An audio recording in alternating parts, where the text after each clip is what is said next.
Bom dia, Sara, Fernando.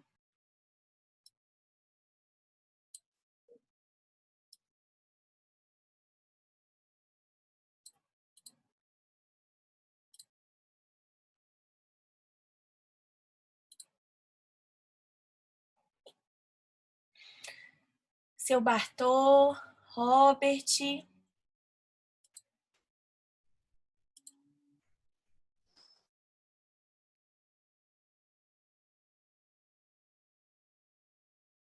Quem de vocês aí que está ao vivo? Bom dia, Laísa. Além da Laísa, eu sei que o seu Bartô, o Robert fazem prática, fazem atividade jurídica. Mas quem? Sara, você faz atividade jurídica? Fernando?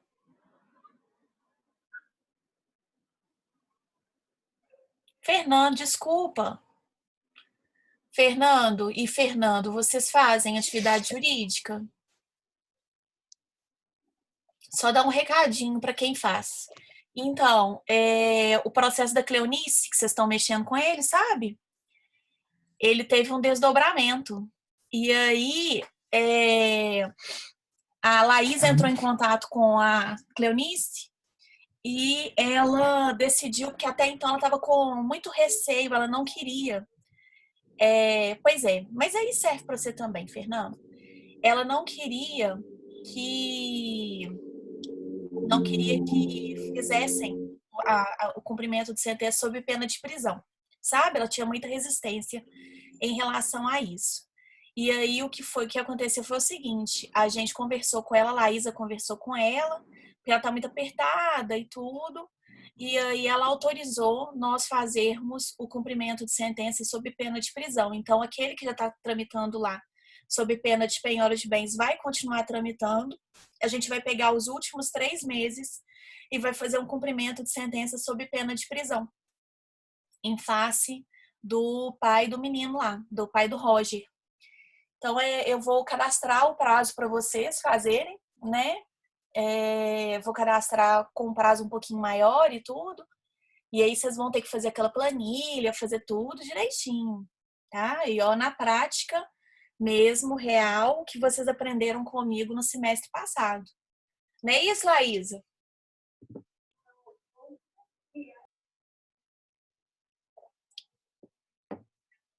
Hein, Laísa? Então beleza. Mas aí a gente conversa no grupo também e tudo. Eu vou cadastrar o prazo para vocês, tá? E aí vocês vão fazer.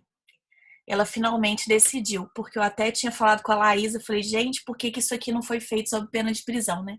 E aí, em conversa com ela, a gente descobriu que não foi feito sob pena de prisão porque ela não quis, né? E aí, assim, é complicado, né? O cliente não querer, sob pena de penhora de bens, na verdade, nem vai conseguir muita coisa. Então, dicas para o trabalho de hoje. Gente, ó, vocês já identificaram, né, que é uma tutela cautelar antecedente. É uma peça extremamente simples, direcionamento. O Fran, eu acho que é o seu microfone. Fernando pediu aqui, gente, para a gente dar umas dicas a respeito do trabalho, né, da VA. Robert, você conseguir auxiliar aí a Fran em relação ao microfone dela? O que acontece, gente? Vamos lá. Em relação a dicas a respeito do trabalho, tá? Vocês já identificaram que se trata, né, de uma peça de tutela cautelar antecedente, né? É uma peça extremamente simples, vai ser direcionada ao juízo da causa, né? Como todas as petições são direcionadas ao juízo, não existe mais excelentíssimo senhor juiz de direito, pelo amor de Deus, tá, gente? Vocês vão identificar qual que é o juízo do processo competente do processo principal, tá? O processo principal, se houver um título executivo judicial, vai ser uma ação de cobrança. Se houver um título executivo extrajudicial, seria uma execução. Mas vocês nem precisam de preocupar com o processo principal, porque eu pedi só a tutela. E aí, então, gente, vocês vão fazer a petição direcionada, né, à vara civil, tá? É uma livre distribuição, não tem nenhum processo anterior, é o primeiro processo, né? vai utilizar a qualificação completa das partes nos termos do artigo 319, inciso 2, tá? Então, aquela qualificação completinha, né, que eu inclusive já facilitei para vocês, que eu já coloquei no trabalho. Então, fulano de tal, qualificação completa, vem perante este juízo requerer tutela cautelar antecedente em face de tananana, qualificação completa, pelos fatos e fundamentos a seguir expostos. 1. Dos fatos. Vai contar resumidamente a história. 2. Dos fundamentos. A fundamentação se refere basicamente, tão somente à questão da tutela, não precisa de fundamentar nada além disso, porque vai chegar um momento em que esse processo ele vai ser editado e aí vai haver inclusão do pedido principal. Então, agora não é o momento de vocês fundamentarem o pedido principal. Agora é o momento de fundamentação apenas da tutela, tá? Fundamentou a tutela, cabe requerimento de liminar, quem quiser colocar, né? Eu basicamente deixo a critério de vocês, tá? Quem quiser colocar, a fundamentação também é a mesma fundamentação da petição em si. Vocês só vão ter que trabalhar a questão da urgência, né? Nessa argumentação da tutela, da liminar em tutela cautelar. Vai para a parte dos pedidos e requerimentos, né? Dentre os requerimentos, o pedido vocês vão apontar basicamente, não tem a necessidade da indicação do pedido principal. A necessidade de indicação do pedido principal é só na tutela antecipada, antecedente. Na tutela cautelar não tem isso, tá? Mas quem quiser já indicar pode, né? Olha só. Deixa eu achar aqui. Parará.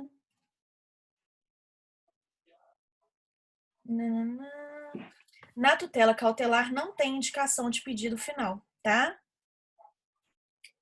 Não tem como requisito isso, né? Não tem necessidade. Ó, a petição inicial, né, indicará a lite, seu fundamento, exposição sumária do direito que se objetiva a assegurar e o perigo de dano ou risco ao resultado útil do processo, tá? Basicamente é só isso, não precisa de colocar o pedido principal. Mas quem quiser colocar, quem quiser fazer indicação de que quando houver o aditamento, haverá o aditamento para uma ação de cobrança, ou se for identificado ali um título executivo extrajudicial, né, ou for criado, enfim, para uma ação de execução, ok, tá? Dentre os requerimentos, vocês vão requerer que seja concedida a tutela cautelar antecedente para resguardar tanto os bens quanto os bastem a garantia da futura execução ou a garantia da futura ação de cobrança, né? Requerer a liminar, e aí tem que fazer também o requerimento relativo à liminar, tá? Para, né, tananana. Eu não vou falar, gente, porque é trabalho, né? Mas assim, tô dando algumas dicas, tá? Requerimento de produção de prova, já pode fazer, tá? Não tem requerimento de audiência de conciliação ou de mediação, gente. A audiência de conciliação ou mediação, ela entra só em segundo plano quando tem um aditamento e se por um acaso a gente estiver diante de uma ação de procedimento comum, tá? Se não tiver, por exemplo, ação de execução, por exemplo, não tem audiência de conciliação ou mediação. Então, pelo amor de Deus, não coloca audiência de conciliação ou mediação agora, tá? Isso entra só quando houver o aditamento, se for próprio do procedimento. Então, entra requerimento de produção de prova. Me perguntaram, requerimento de justiça gratuita, professora, pode fazer? Pode, né? Caso vocês identifiquem que há elementos ali para poder fazer o requerimento, pode, tá? Mesmo porque se você não fizer, você vai ter que pagar as custas, né? Pode pedir expedição de ofício, professora? Pode. Pode pedir Renajude, Bacenjude? Pode. Então, vocês vão fazer, né, esses requerimentos. E aí vai para o valor da causa, né? Toda causa, toda petição inicial tem que ter valor de causa. Então, o valor da causa vai ser o valor da execução ou o valor da ação de cobrança, enfim, né? O valor do débito desse moço que está devendo aí os pães de forno, tá? Temos em que pede deferimento, local, data, advogado e OAB. É uma petição muito simples, gente.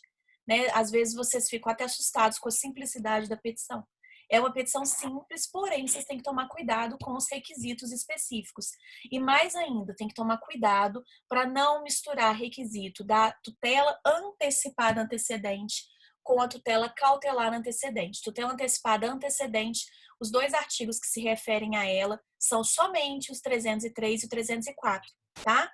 Então, se vocês identificarem alguma coisa, vamos supor que vocês peguem um modelo, eu não recomendo, tá? A maior parte dos modelos está errada. Mas, se por um acaso vocês quiserem pesquisar, enfim, né? Se vocês virem um modelo que tem artigo 303, 304, tá errado, tá? Tá errado. Então, cuidado com o modelo, gente. Isso vale para a vida de vocês em qualquer matéria, né?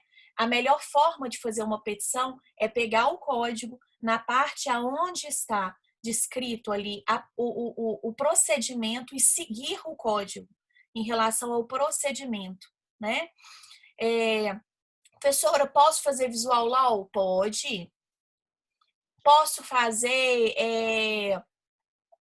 posso colocar um videozinho explicando lá dentro das técnicas de visual law? Pode, tá? Pode, gente, né? Pode. É uma petição simples, porém, quanto mais completa for, melhor, né? E vocês têm que pensar que isso é uma petição até mesmo para vocês se prepararem para as petições reais, né? Então, assim, pode, claro que sim. Tá? Seria super interessante, eu já falei isso com vocês. Inclusive, se vocês quiserem colocar, né, um videozinho no QR Code para poder explicar a liminar para o juiz, é fantástico, né? É fantástico, tá? Quem quiser colocar, fantástico, ótimo, excelente. Tá bom? Deixa eu responder aqui as perguntas. O Robert, a liminar deve ser abordada em tópico próprio ou pode junto com o FBI e PM? Eu recomendo sempre que for feito um requerimento de liminar, ela seja feita em campo próprio. Embora a fundamentação seja a mesma, é necessário que você fundamente especificamente o porquê da liminar. Por quê, gente? A liminar na tutela cautelar é como se fosse uma tutela antecipada dentro da tutela cautelar, né? Por quê? Porque ali eu estou querendo antecipar efeitos pretendidos ao final do procedimento da tutela cautelar antecedente. Então, vale a pena vocês fundamentarem especificamente esse requerimento de liminar. Por que é necessário que o juiz, ao analisar a petição inicial da tutela cautelar antecedente, que ele conceda essa liminar? Quais são os motivos que fazem com que essa urgência urgentíssima existam? Entendeu? Então, assim, eu acho de suma importância. Isso, gente, não só em processo simulado, tá? É mais importante ainda se o processo for real. Ok? Então, sempre que vocês fizerem um requerimento de tutela antecipada ou um requerimento de liminar dentro de uma petição inicial, sempre fundamentem num tópico específico. E, obviamente, vocês terão que repetir isso quando vocês forem formular os requerimentos, tá? Beleza, Robert? Laísa, professora, pode inventar o valor da causa? Se você inventar qual que é o valor nesse exercício aqui, gente, pode. Na OAB, não, tá? OAB, se não te deu o valor, você não pode inventar, você não pode fazer nada, porque isso pode ser tido pelo examinador como uma tentativa de você se identificar. Então, na OAB não pode de jeito nenhum. No nosso trabalho, como é uma prática simulada, mas que se aproxima muito, né, o mais próximo possível de uma peça real, pode, tá? E aí, para você inventar o valor da causa, quer dizer que você vai ter que inventar o valor da dívida, né? Porque o valor da causa será o valor da dívida, ok? Beleza, gente? Responde todos? Tem mais alguém querendo fazer pergunta a respeito da VA? Porque aí a gente começa a fazer a nossa aula de hoje.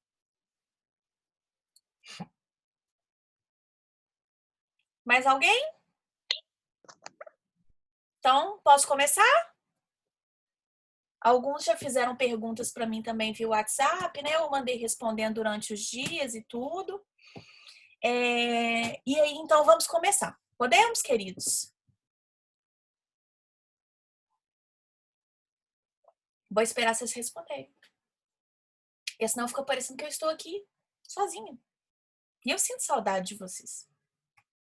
Então, beleza. Deixa eu continuar, então. Gente, na aula de hoje, nós vamos falar um pouquinho a respeito de um procedimento especial que é super interessante Eu não sei se vocês chegaram a ver alguma coisa, acredito que ainda não, a respeito desse procedimento. É um procedimento ligado a direito empresarial, que eu sei que vocês amam, né? E é um procedimento que ele, quando o Código de Processo Civil foi alterado agora, né, em 2015, ele era um procedimento que já era utilizado pela jurisprudência e ele acabou sendo introduzido no Código de Processo Civil. Então, foi uma criação da jurisprudência. Tô rindo aqui do comentário da Elaine. Deus me livre empresarial.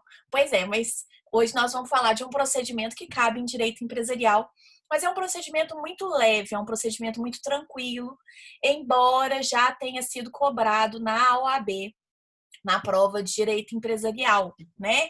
Então, quem porventura for fazer OAB na área de direito empresarial, essa é uma peça que pode cair, né? Mas é um procedimento muito tranquilo, gente, tá? Muito tranquilo.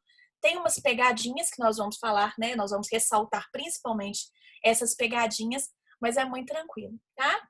E é um procedimento, como eu havia falado para vocês, que foi criado pela jurisprudência, foi uma criação da jurisprudência, ainda no antigo Código de Processo Civil, e aí com a entrada, né, quando foi construído, quando foi elaborado o novo Código de Processo Civil, a gente teve a inclusão desse procedimento como sendo um procedimento especial. Então, esse procedimento ele não existia no CPC de 1973, gente, tá? Esse é um procedimento que é novíssimo no Código de Processo Civil, né? Então, vamos falar a respeito dele. É um procedimento, gente, que a gente chama de dissolução parcial de sociedade. O que é essa dissolução parcial de sociedade? Quando você tem uma sociedade, né? Suponhamos que você tenha 3 sócios. Deixa eu pegar os nomes aqui. O Robert, o seu Bartô, tá? E a Elaine, né? Vamos supor que os 3 sejam sócios. E aí, o que acontece? A Elaine, ela começa a não querer mais ficar nessa sociedade. Ela começa a discordar dos caminhos que essa sociedade está tomando, tá? E aí ela começa a não concordar com os outros 2 sócios, com o Robert e com o seu Bartô, e aí descontente, né, com aqueles caminhos que a sociedade está tomando, ela então resolve sair da sociedade, tá? Nesse caso, gente, essa ação, ela foi criada e ela existe para os casos em que, com a saída do sócio, a sociedade continue, tá? Por que eu estou dizendo isso? Por que eu estou destacando tanto isso? Porque, olha só, em algumas situações, gente, a saída de um sócio, mesmo com a existência de outros sócios, é tão impactante que a saída daquele sócio faz com que haja uma dissolução total da sociedade. Se isso vier a acontecer, não é para utilizar o procedimento que a gente vai estudar hoje, tá? O procedimento da dissolução parcial de sociedade, gente, ele só vai ser utilizado se houver possibilidade de continuidade da sociedade. Não? Ficou muito ad, né? Mas é isso, tá? Ele só vai ser utilizado se a sociedade continuar. Se por um acaso, gente, com a saída da Elaine da sociedade, aquilo ali foi tão impactante para o seu Bartô e para o Robert, que eles optaram por dissolver totalmente a sociedade, nós não vamos utilizar essa ação. Ah, professor, então qual a ação que seria neste caso? Aí seria uma dissolução total de sociedade, que poderia ser uma ação que tramitaria pelo procedimento comum, tá? Então, lá nos termos do artigo 319, 320, né, dentro daquele procedimento que vocês estudaram lá no processo de conhecimento, tá? Que haveria aquela audiência de conciliação ou mediação, onde não havendo acordo, seria aberto prazo para apresentação de contestação, depois da contestação, impugnação, depois da impugnação, o processo ele é analisado pelo juiz, e aí a gente tem as providências preliminares, das providências preliminares a gente tem o julgamento conforme o estado do processo, audiência ou não, sentença, tá? Seria esse procedimento se a sociedade dissolvesse totalmente. ok? Então, esse procedimento que a gente vai estudar hoje é só se houver viabilidade e interesse em, com a saída de um sócio, a sociedade continuar. Tá? Isso é muito importante, gente. Isso aí é a primeira coisa que vocês têm que anotar, que seria a primeira pegadinha, né? Que não é tão pegadinha assim, mas seria a primeira pegadinha, né? Que envolveria vocês, ok? Porque senão vocês acham assim, ah, não, se tá saindo uma pessoa e o resto tá ficando, quer dizer que a sociedade vai continuar. Não necessariamente, tá? Se por um acaso houver ali dentro da questão, numa questão, por exemplo, né? Algum indício, algum elemento que diga que a sociedade não vai continuar com a saída desse sócio, não utilizem essa ação que a gente vai estudar hoje. Utilizem a dissolução total. Se por um acaso a questão está ressaltando que com a saída do sócio a sociedade pretende continuar suas atividades, então a ação cabível é a dissolução parcial de sociedade. Beleza até aqui? Tranquilo, queridos? Vou continuar então, tá? Se não estiver tranquilo, vocês me interrompem. E aí, gente, uma pergunta que eu coloquei no desafio. Quem está com a minha matéria aberta e quiser acompanhar junto, né? Com a parte escrita, pode acompanhar, tá? Eu recomendo que, inclusive, faça isso. Sempre há necessidade de se mover a ação de dissolução parcial de sociedade? Sempre vai ter a necessidade de judicializar, né, esse procedimento? Não. Não necessariamente, gente. Né? É possível que haja uma ruptura parcial dos vínculos societários sem a necessidade da ação. E aí, gente, eu inclusive coloquei para vocês quais são essas possibilidades. A gente tem a previsão no artigo 1028, quando há a morte do sócio, né?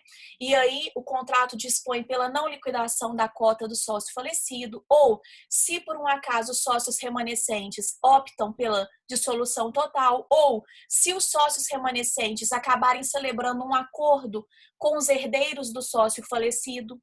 Então, consegue resolver ali, gente, de forma amigável, sem a necessidade da justiça. Existe também a possibilidade da exclusão dos sócios nas hipóteses descritas no caso do artigo 1085 do Código Civil, que seria basicamente uma atitude do sócio que coloca toda a sociedade em risco. E aí é possível a exclusão desse sócio sem a necessidade de uma ação. Né? De forma extrajudicial, é possível que seja feita uma assembleia e que aí esse sócio ele seja excluído da sociedade, lá nos termos do artigo 1085. E também existe, né, a possibilidade, que é uma possibilidade super real de acontecer, de sendo direito patrimonial e, portanto, sendo um direito disponível, disso ser realizado, gente, pela arbitragem, por meio da arbitragem. Vocês, acredito eu, que alguns de vocês já tenham estudado resolução, não sei se todos vocês já estudaram resolução de conflitos? Sim ou não? Já tiveram aula de resolução de conflitos? Pois é. Então, vocês já estudaram a arbitragem, né? A Elaine falou que ainda não. Alguns de vocês já tiveram, outros ainda não, porque é grade nova, grade velha. Quem ainda não teve, vai ter no 10º, né? Quem já teve sabe do que eu estou falando, mas de toda forma, vocês devem ter uma ideia da questão da arbitragem, né? A arbitragem, gente, é um procedimento super interessante. E é um procedimento muito interessante, principalmente quando a gente fala a respeito de sociedades, né? Por quê? Porque é um procedimento que é totalmente sigiloso, né?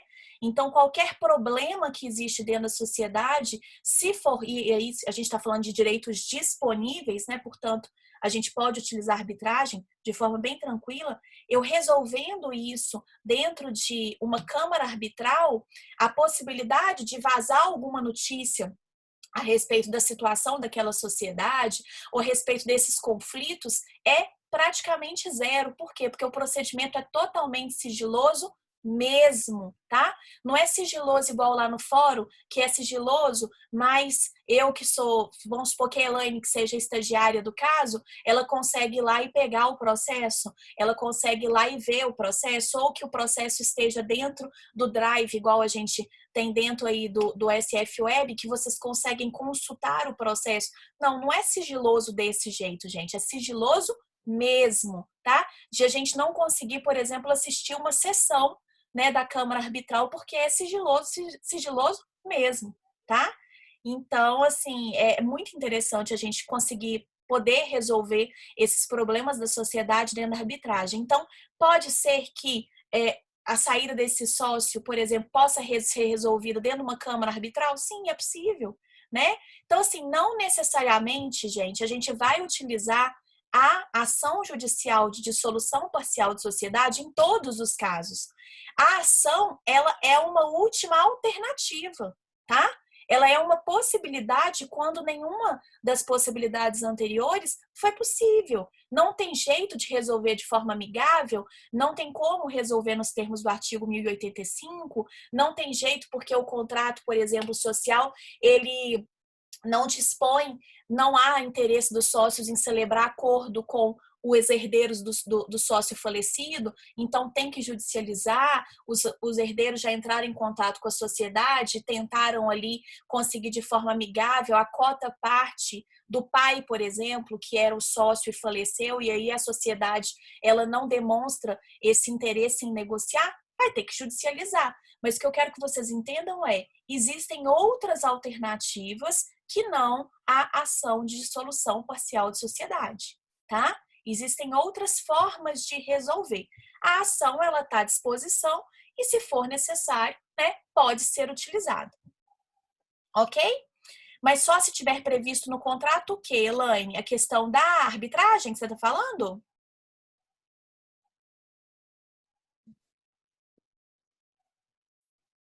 Não, a questão da arbitragem não há necessidade da previsão no contrato social, tá? Os sócios, eles podem ali, né, de forma consensual, acordarem que eles vão resolver isso numa câmara arbitral. Geralmente, para trazer mais segurança para a sociedade, né? Se a gente estiver falando principalmente em SA, tá? Isso consta no estatuto da SA, né?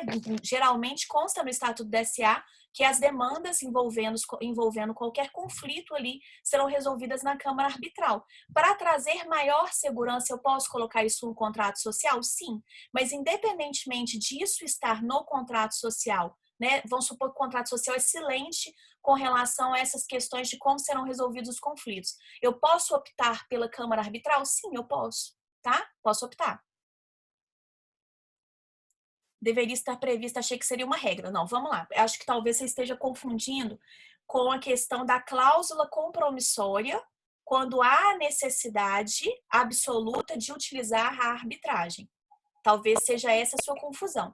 Quando vocês estudaram arbitragem, né, que vocês viram de forma bem rasa, imagino eu, lá em processo de conhecimento, que a gente fala um pouquinho de arbitragem e tudo por causa da cláusula compromissória, que deve ser alegada pelo réu em sede de contestação, né?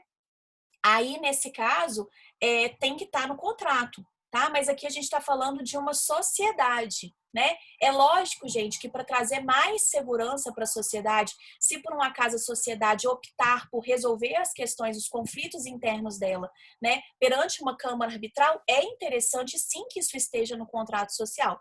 Mas se o contrato social for silente com relação a como serão resolvidos os conflitos, e a gente tem contrato social elaborado de todas as formas, né? Porque nem todo mundo tem conhecimento específico na hora de fazer um contrato social, às vezes pega um modelo, enfim, tá?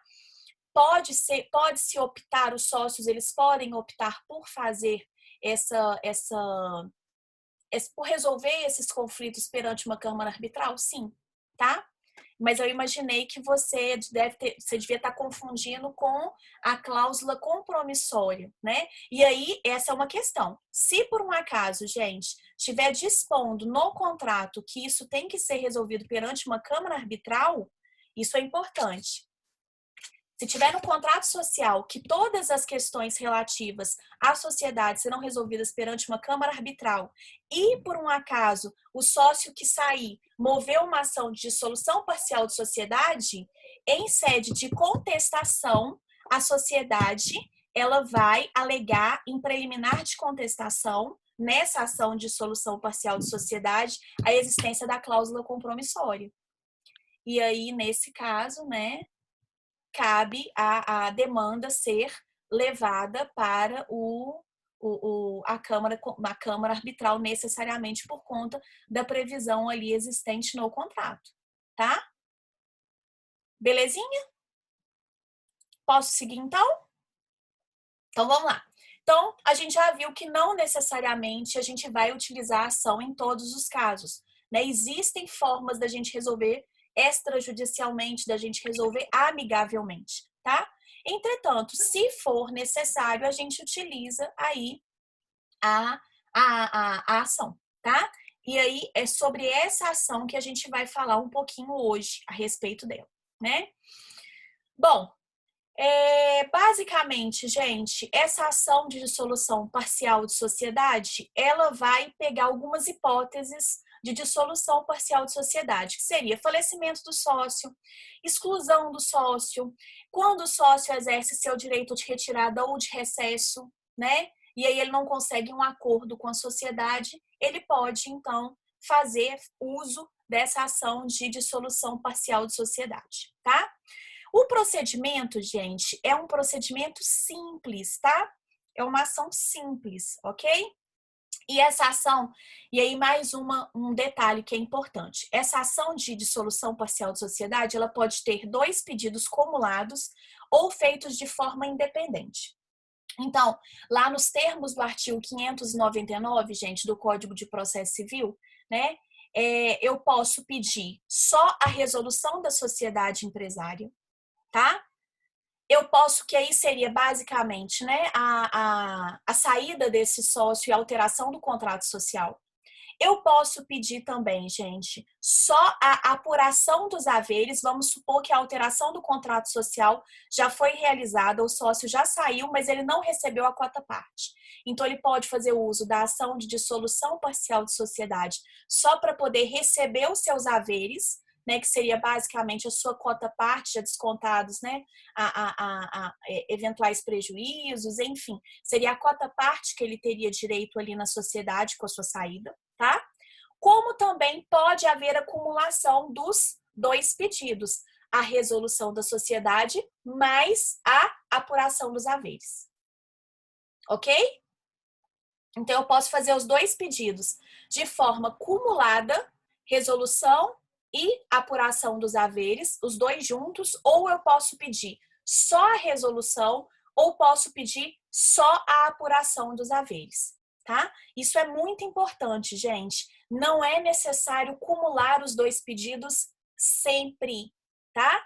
Eu posso pedir só a resolução se eu já tiver recebido minha quota parte, ou se eu não tiver nada para poder receber, só quiser alteração contratual, eu vou pedir só a resolução.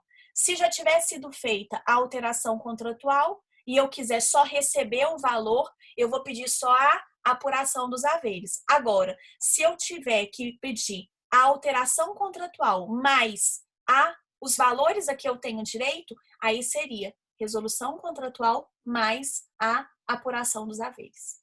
Beleza?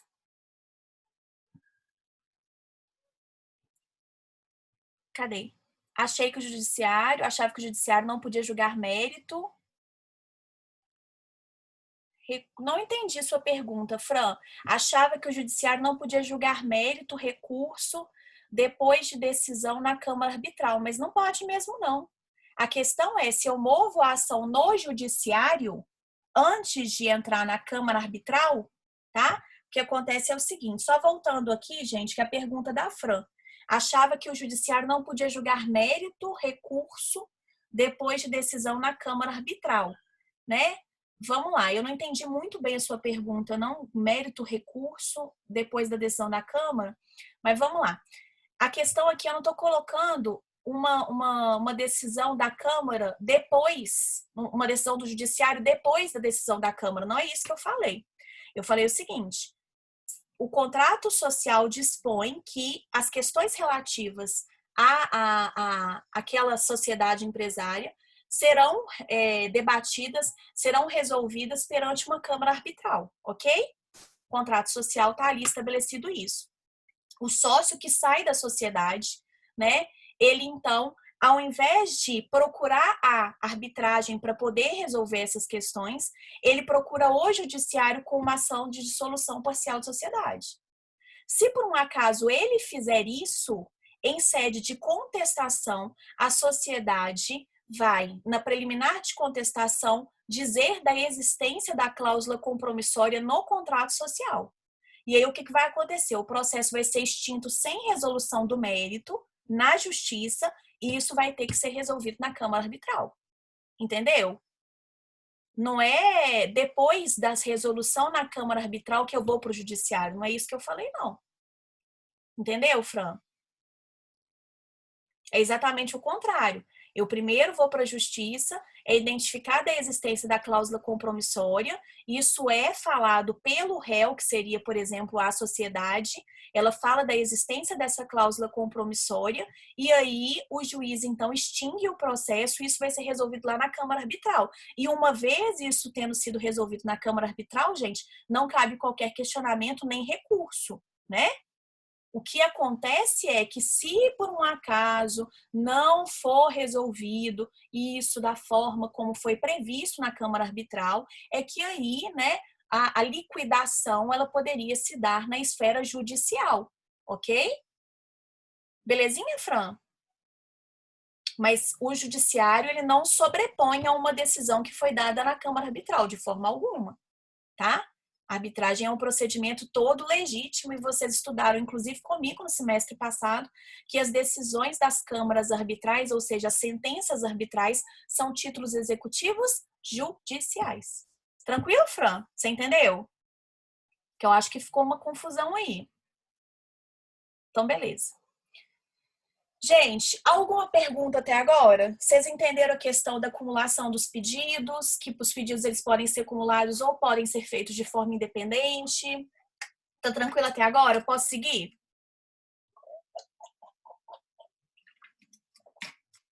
Vou esperar vocês responderem.